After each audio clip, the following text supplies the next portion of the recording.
Right, okay, what I wanted to do in this slot, because I was given it for research, was to do a little bit of follow-up on the stuff I was doing in the whole staff meeting at the start of the term about social networks and different apps that students in the school said that they were using.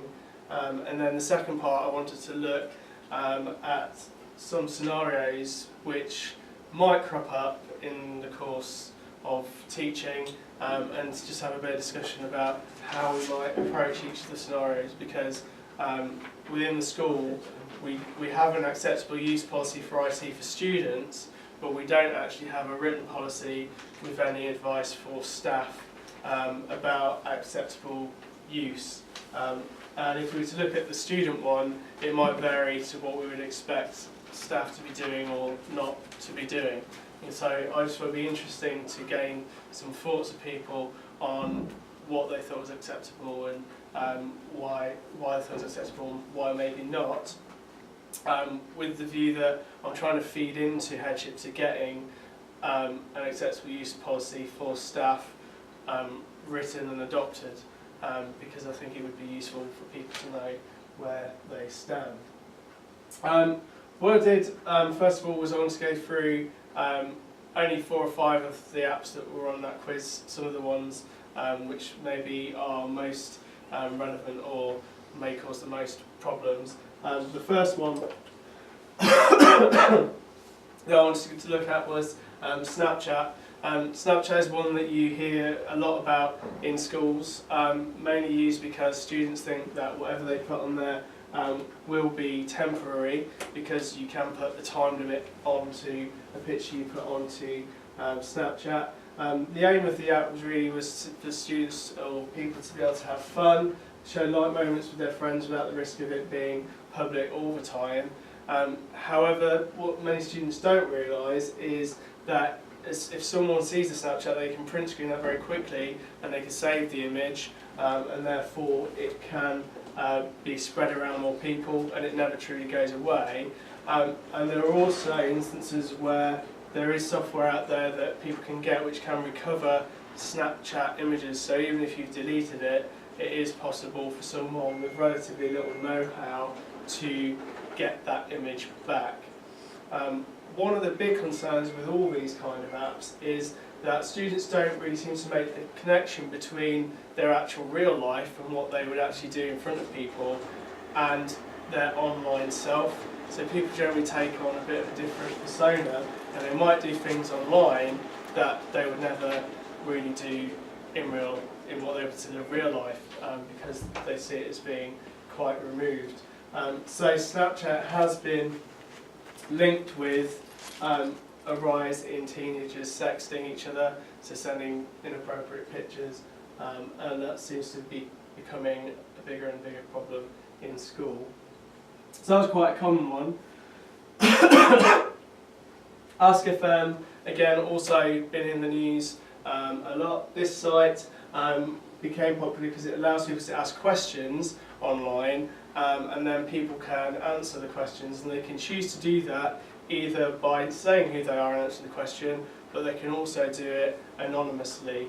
And because they can do it anonymously, that's led to a lot of cyberbullying on sites like Ask FM, and therefore these things can escalate. And there's been various cases with this particular website in the news where teenagers have actually committed suicide because of the abuse that they've been getting on that site. So we have maybe a responsibility there to make sure that students on here, as well as in school, are not treating each other in that kind of way, and talking to them about the way they are treating each other online.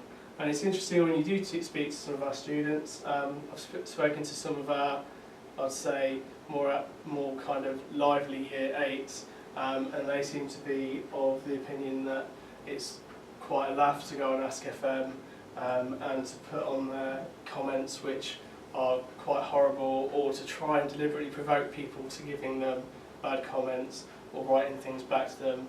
So I think there's a bit of work to be done as a whole staff really on getting the message across that and the way people behave on these sites is important, and that they could get themselves into trouble with the police if they are putting insightful comments onto there.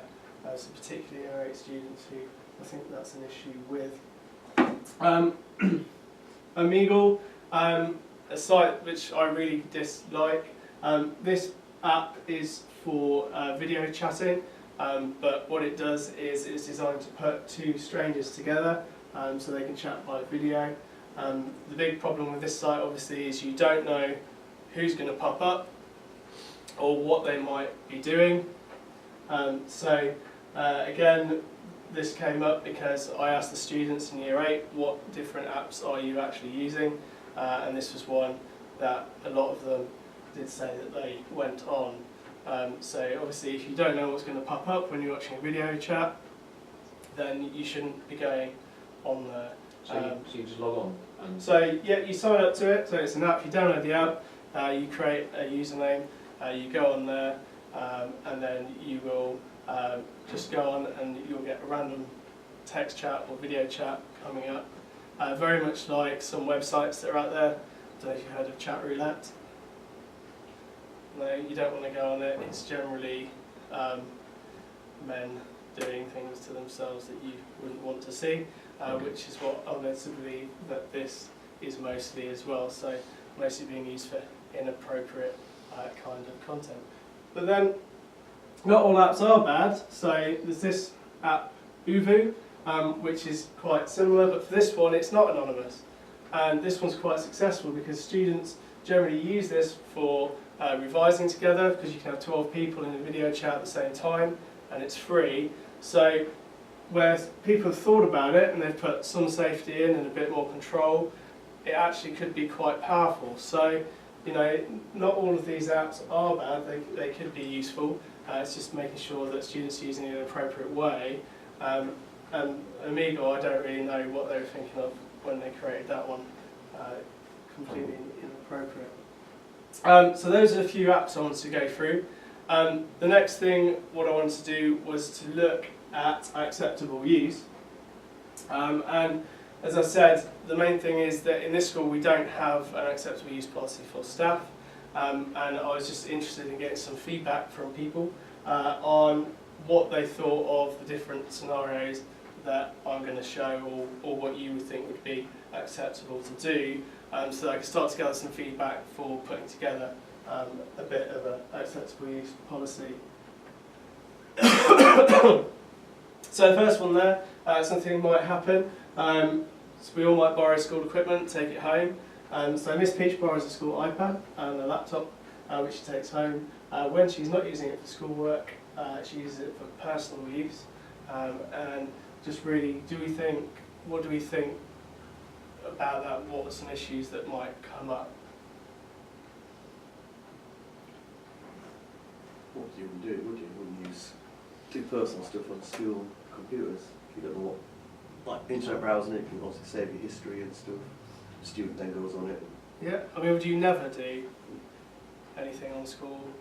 School thing personal. No? I think it's about being very aware about what you are going on. So making sure that what you are going on is appropriate. I personally wouldn't do things like, I wouldn't go on anything to buy anything where it might store details of my cards. I wouldn't do my internet banking. I wouldn't go on anything that might be deemed inappropriate. But I may use it at home for doing some things. Like I might go browsing on Amazon or something at home. I wouldn't do a blanket ban myself on that's the school equipment, I'm not going to use it at all. It's about really kind of trying to find a balance of where we think it is, and it's interesting for me to find out, do we think that you shouldn't ever use school equipment at home, or is it about the way in which we do use it? not many people have iPads anyway, do No, Well, Hedgehog do. Yeah, we don't. I'd say most teachers have a laptop or computer though. No, I think in other schools it's quite common. Yeah. Not only for personal at home. Yeah, I mean it could be. It's unusual not to have your own computer. It could be something like a school Teacher. camera for photography. If you, I mean, would you ever borrow one of those to take it home and play around with to get used to using it, or take it on your holiday to get used to using it, and then make sure the images are erased off it before you bring it Yeah, back? that's slightly different. Yeah. Right, scenario 2. Sergeant Gray's taken his group to the annual trip to Beamish. He's forgot the school camera but has his own phone which is a camera attached. Should he be able to use that to take pictures of students?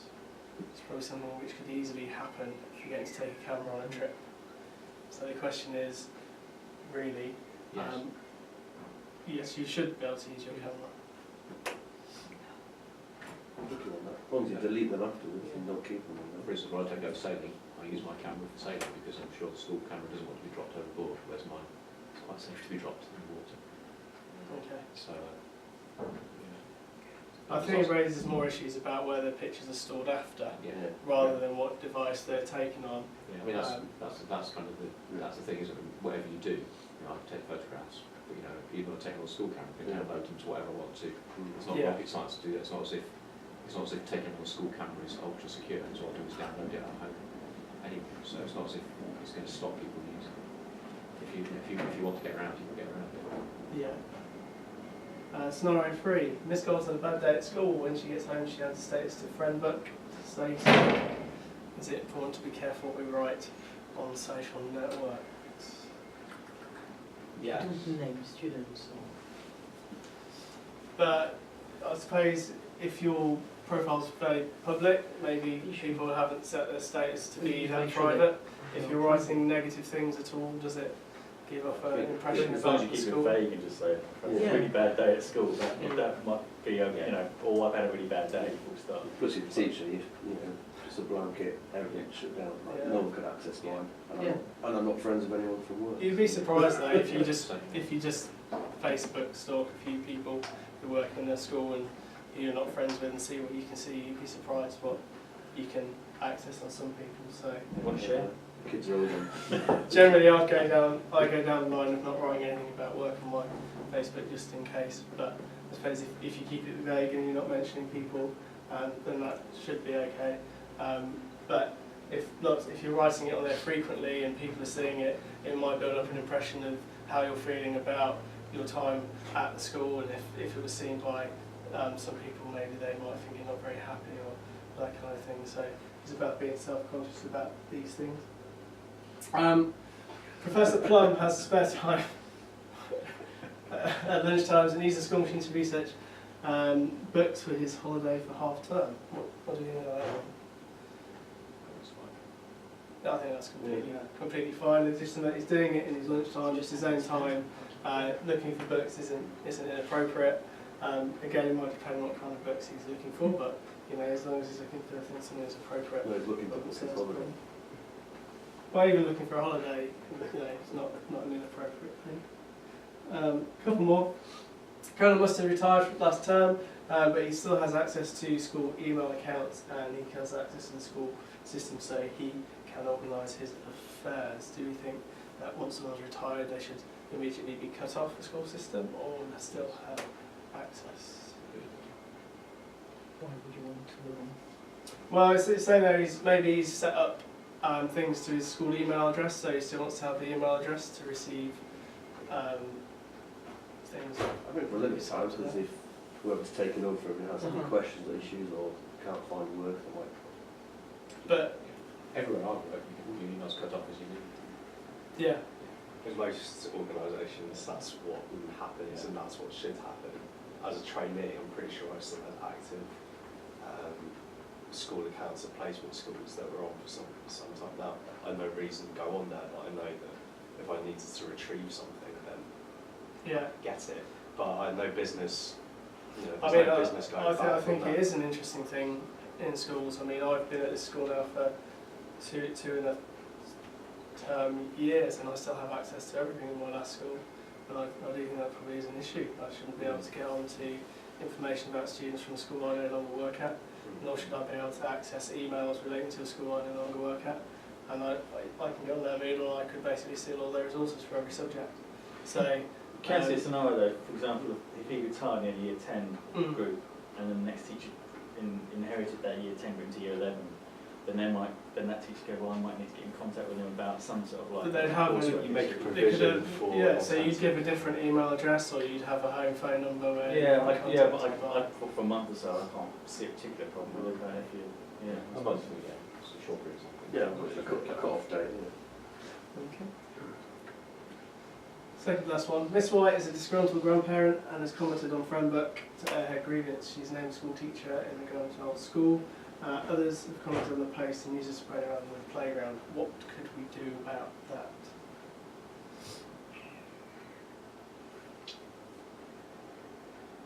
So she's named a teacher on Facebook, and that's spread. Other people have commented, students have seen it. What could you do in that situation to protect yourself? Not really. Well, in actual fact, if you're directly named in there, then that could immediately become an issue for the police. Yeah. So that could be passed on immediately, and they would take action against this grandparent. Is it seen as libel if it's written down on Facebook? Yes, libel if it's written down, it's like. Yeah, So I know, but is it liable if it's seen Libel, on yeah. there? If it's still in libel, is it? Yeah. Yeah. Well, Um, legally, there's got to be a basis for it, but I don't know with all this internet stuff now. There's got to be a basis for libel. If it's true, then arguably it's not libel.